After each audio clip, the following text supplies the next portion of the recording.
Paris, c'est la ville de la gastronomie. Mais comment trouver un bon restaurant quand on ne connaît pas la ville? Nous avons posé la question à 50 Parisiens. Comment choisir un bon restaurant à Paris? Voici leurs réponses pour que vous puissiez vous régaler sans tomber dans un piège à touristes. Le menu à l'extérieur. La première chose à regarder, c'est la carte du restaurant, le menu. Il doit être affiché dehors, devant le restaurant. C'est la loi en France. Regardez-le bien avant d'entrer dans un restaurant. Lisons les conseils des Parisiens. Selon Claire, un bon resto n'a pas besoin de proposer 50 plats différents. S'il y a de tout, pizza, sushi, hamburger, couscous et crêpes, c'est mauvais signe.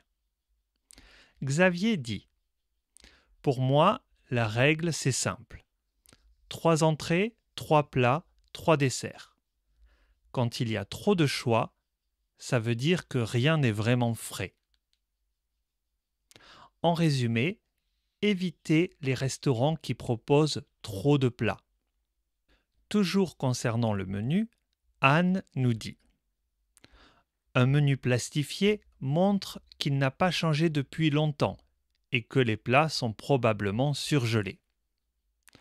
Et Malik ajoute: un menu en plusieurs langues, surtout plastifié, est mauvais signe. Plusieurs personnes nous ont expliqué qu'elles préféraient choisir un restaurant qui affiche un menu exclusivement en français à l'extérieur.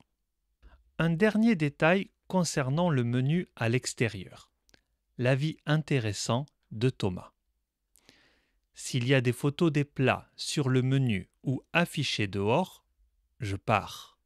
On ne fait pas ça dans les bons restaurants français. Le plat du jour. Le plat du jour peut également être un bon indicateur de la qualité du restaurant. Camille nous explique. Un menu du jour écrit à la main sur une ardoise et un personnel habillé simplement sont de bons signes.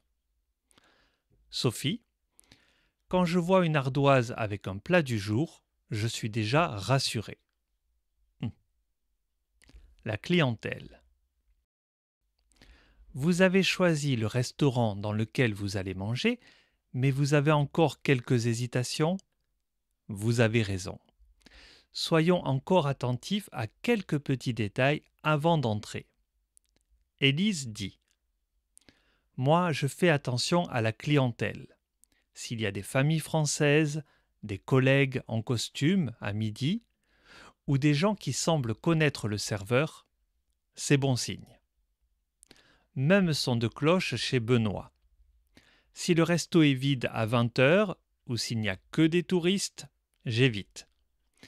Si vous entendez surtout parler français à la terrasse, c'est mieux.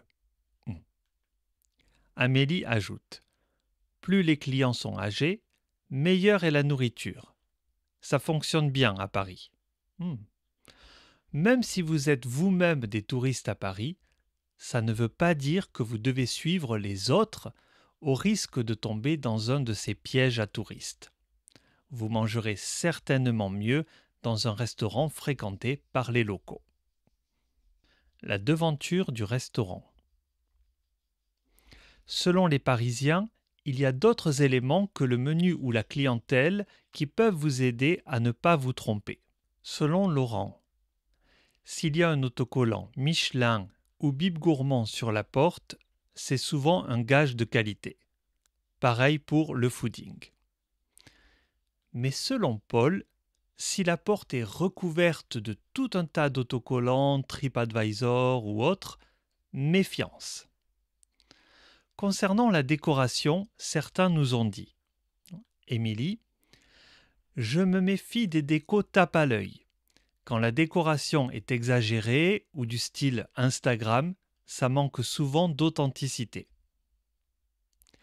Amélie nous dit aussi: les façades remplies de fausses fleurs, c'est un attrape-touriste. Le service. parfois il suffit de regarder les horaires. Malik dit « Les bons restaurants ferment entre le déjeuner et le dîner ». C'est bon à savoir. Selon Luc, si quelqu'un vous fait signe dans la rue pour vous faire entrer, passez votre chemin. Et selon Tatiana, si vous voyez que le personnel réclame un pourboire, il ne faut pas y aller.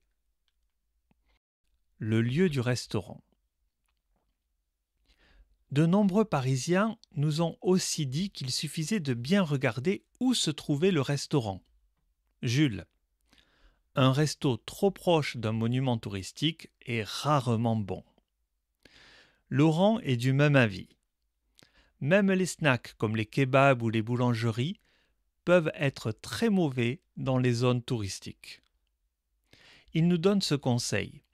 Marchez un peu à l'écart des attractions.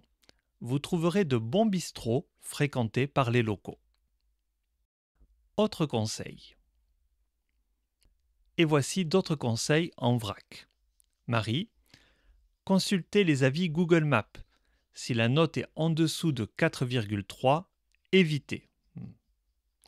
Paul, s'il n'utilise pas de serviette en papier, c'est bon signe. Oh.